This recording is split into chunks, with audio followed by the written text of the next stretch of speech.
Welcome back to So What, Who Cares? This is episode 5, part 2. If you have not listened to part 1, you're going to want to go back and listen to that before getting into this episode. If you've already listened, welcome back and enjoy the show. So I don't usually feel the urge to fight in stressful situations. Not usually. I think it depends on the situation. Okay. Obviously, I think that's obvious. Just recently I was confronted with a situation that put me in a more fight situation or than I feel like I've been in a very long time, possibly ever. Again, I don't really want to get into details because it's still pretty raw. Yeah. And it's honestly kind of difficult for me to talk about because it is I will get emotional and probably feel some anger coming up in this, but it hit me in this fight response and basically I found out that someone that I used to be very, very close with, like brother close, right, so over the past several years, he's shown himself to be what I would consider a dangerous person, and dangerous to himself, to me, to others around him, to society, to mostly to himself and those very close to him. That's from a laundry list of things over the years. Someone I love very much. I had to put distance between us. This is just to give some backstory here. Because I was so emotionally invested in him and his well-being, and he wasn't. His decisions, his lifestyle had become very, very not good, and it was taking a toll on me. And I didn't want that, so my heart was breaking for him, but at the same time, I needed to put distance there. I found out very recently that he was secretly sort of nurturing a relationship with someone in my very close inner circle, like a romantic relationship, and I didn't know. Intentions from either person aside, none of that mattered because I saw red when I found out. I have no doubt that if he had physically been in front of me, I would have reacted in a fight response, because my first reaction was to dial the phone and to absolutely lose my ever-loving mind. I don't know if people know this, but I've had a wrist surgery and I've had issues with my wrist for the last couple of years, and I went and I did more damage to my wrist down in the basement, hitting my heavy bag, and I spent the next hour and a half to 2 hours in a tense state pacing around my basement. And that was before I could even go upstairs. Now, so I'm not necessarily proud of how I responded. Now, I don't feel like I said anything that didn't or shouldn't have been said, but I don't like the feeling of having lost control. That didn't feel good afterwards, the regret and the shame that you were talking about. Now, again, I don't regret having said the things and being very clear about how I felt about the situation. That's not what I mean. But I don't like that side, that to see that come to light. I don't see that very often. And then also the knowing that my family was in the house, hearing me yell, hearing me hit the bag, hearing me, or knowing that I wasn't okay, and that puts them in a certain, so there's some more shame, some more guilt, and it just wasn't a good, I'm pretty sure I had a fever. It's one of those things that, so I don't feel that very often. It's hard for me to say that I wish that I could have controlled that, because what I'm hearing is that I can't in some regards. Well, we can learn how to respond, but I think that you set a boundary with this person. And I'm just curious, this is where anger really is beneficial and works really well with us. And maybe because of being new to it on this level, Maybe you don't have the nuance of that yet, but I also think it sounds like you set a boundary, and that's a really important thing to do. And it sounds like you're advocating for yourself and for the people you love.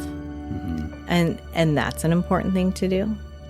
So we can look back and say, well, it happened like I flipped my lid, so I didn't have agency. And I don't like that. And there was a gift of having it. Yeah. And the gift was that I got really clear on how close this person can get to the people I love and what's okay and not okay. And I let them know. It's also really healthy to go punch a bag. Now, because you had a wrist surgery, probably not the best I wish choice, I hadn't right? done that, but Yeah. But you weren't punching walls. The kids weren't scared. Your wife wasn't scared. They were probably like, for you and your pain and your hurting, but no one was in danger. Right? So in that way, that is a metabolizing of anger. And it's a safe, smart thing to do. Then we have to learn how, when it comes up again, because I'm sure that happened and then you didn't like, well, that's done. No, instead, we start to think about it. We start to think, well, I wish I had acted differently. Okay, then let's practice being with anger. Let's practice holding what that means, that this thing happened, and the feelings and the sensations, and can I still wiggle my toes, and can I ask what it wants to do, which I would imagine it would say, well, I want to protect you. In the moment, I think it said, I want to kill. Yeah, Which but I'm glad that why? wasn't an Not for option. pleasure. No, of course not. No. Yeah. So, what gets attached to nervous system responses is shame. And guilt. So the thing happened where the anger came, and it's more complex than I should have just done it better and responded like, a Tibetan nun. Like, I guess I don't, when you say that, it's like, I don't know what response I would have preferred. Yeah. Because I really didn't do anything that wasn't values consistent, that it wasn't, I didn't take it out on my wife. I didn't, destroy something that wasn't intended, besides maybe my tendons and my wrist, which, is what it is, but that was unintentional. I'm kind of curious too, like, how much do we need to feel, sense, and pop our lid off, to set those kind of boundaries that needed to be set. Right. To have a hard conversation that needed to be had. Because if you had that much to say to him in that moment, all of that had been building inside and probably needed to come out at some point. So when we say, are we in right relationship with anger? That means like, okay, this man has crossed my boundaries and my family boundaries many, many times. And a conversation needs to be had that's a little bit more clear. But if we're not culture taught, if it's not hardwired in us how to do that, then it sometimes takes anger. And it maybe sometime when I'm working with people and myself, when it starts to rise, I learn how to sit down and be with it. But not always. Yeah. Not always. And sometimes you will, and sometimes you don't. But it takes practice. It does take practice to be with these sensations, this felt sense of fight, flight. Yeah, and I think that goes back to what you've said several times, and that I know is a big part of your belief system and your teaching is learning how to have these feelings with compassion for yourself, and that's I think what I am realizing now that I need to have is that there was just using that situation there was no more appropriate response necessarily. It was, and that's not to try to make excuses for myself, but there really wasn't anything. I would leave that part out. Yeah. You're not making excuses. Yeah. There was nothing you could have done different. Yeah. Truthfully, if I had responded any differently, it would probably have been a result that wasn't what needed to happen. Being that like you said, that boundary may have not been made clear.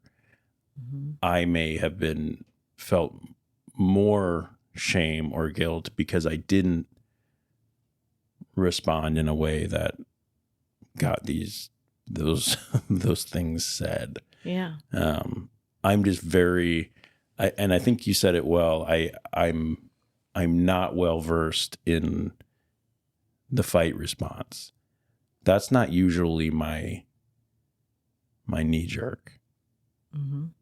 So it was an odd feeling. It was a new one. Mm-hmm. Not new, not the first time, but an unfamiliar one. Mm-hmm. So next time, don't do punch a bag, but just use the hand that's not hurt. Yeah.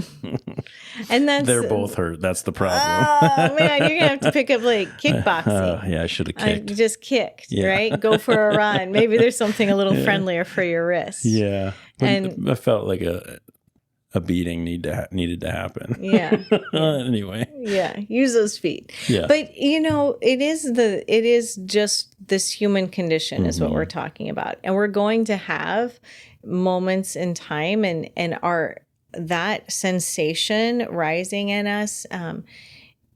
What's curious, in that moment, you could take action and set these boundaries and go do something of action that is healthy, punching a bag.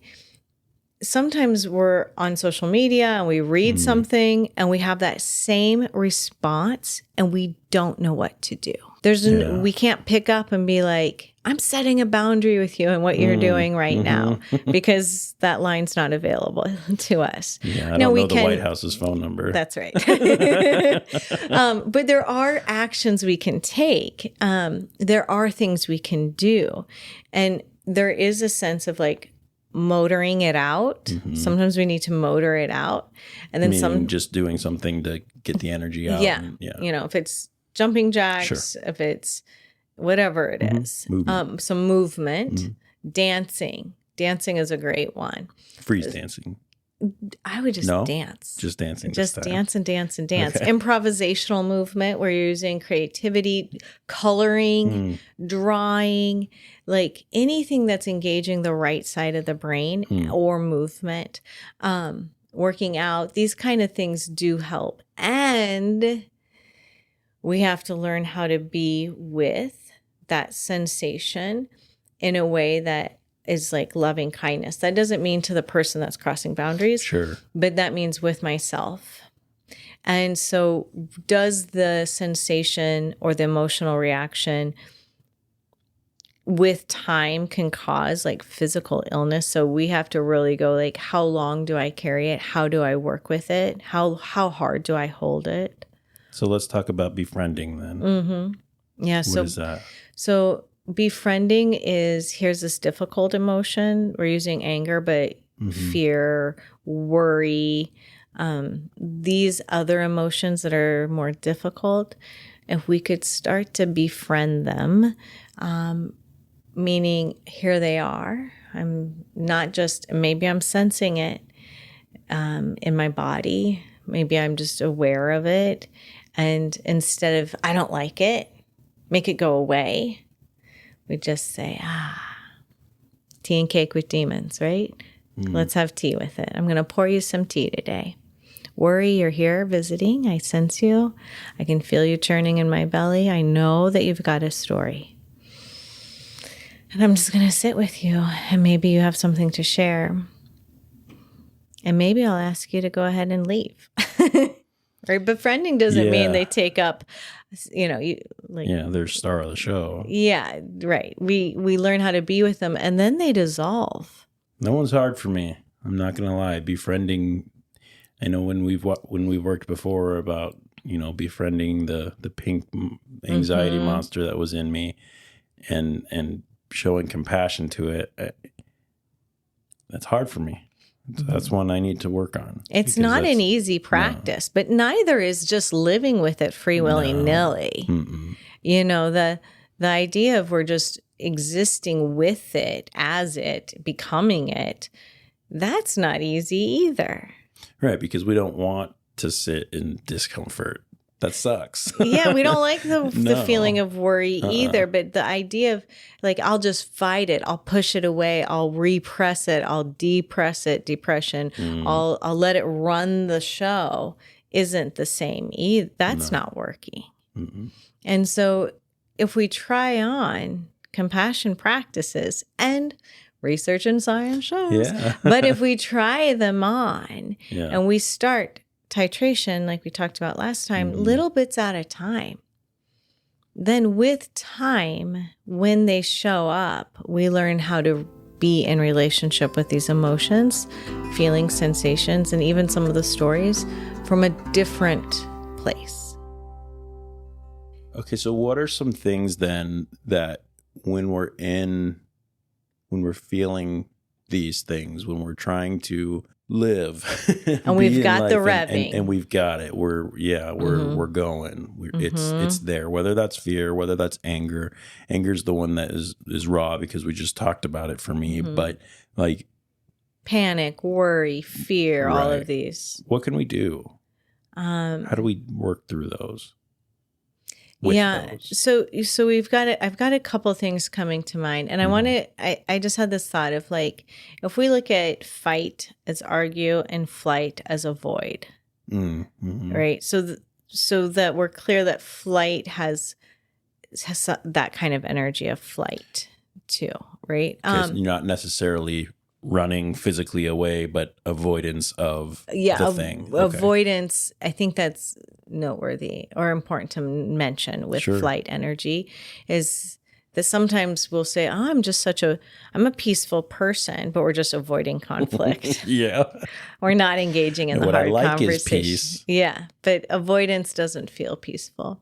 It has revving with it. Some repression, then some disdain comes. And so anyway, so what are some exercises to do with that? Okay. One is pushing on a wall and feeling your body turn on and saying something like, I am Lora. I am Lora, and you push on a wall. Another thing that I do often with clients, and if we're not really in an environment where I can walk this out fully in a very thespian way, but it is a little bit of a thespian experience. So we'll play along. Imagine that you or the person I'm working with is in an elevator. And I'm already sweating.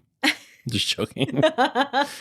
And I'm someone who's going to get in with you. But I'm like, the example I often use is like, I'm like a clown. I'm dressed like a clown and I'm dirty and I've got like boogers coming out of my face. I'm inebriated. I'm gross.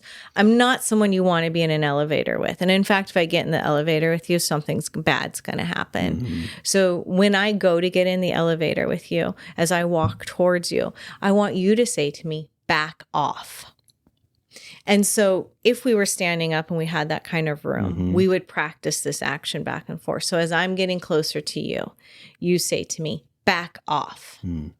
What typically happens when we start to role play like this is, and men and women across the board will be like, back off. Oh, and I can get like this close. And they're like, back off.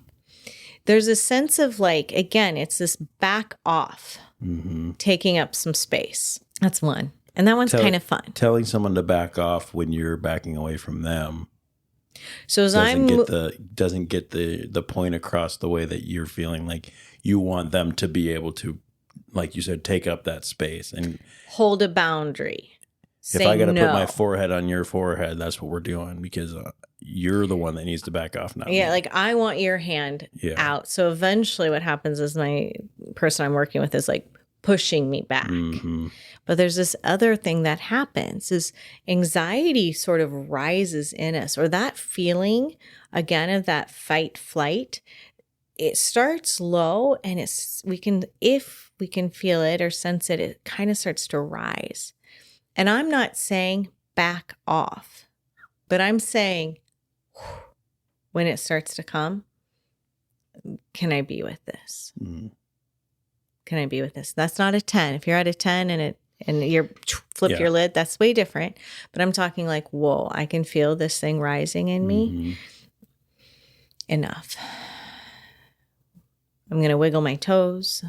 I'm going to be with it differently, but I'm not going to let it consume me. I'm not going to let it get in the elevator with me. Yeah. There's such a desired response in my mind for those feelings. Like, yeah, maybe I can live with it, but for how long? I want it gone. You know what I mean? Like those feelings, like I want to only feel the good things. Oh, you mean not be a human? Right.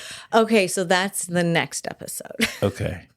It's impossible. No, I know. We're set. But I guess when we talk about those things, the first thing that came to my head when you said, I feel it coming up and I'm giving it a how, can I be with this?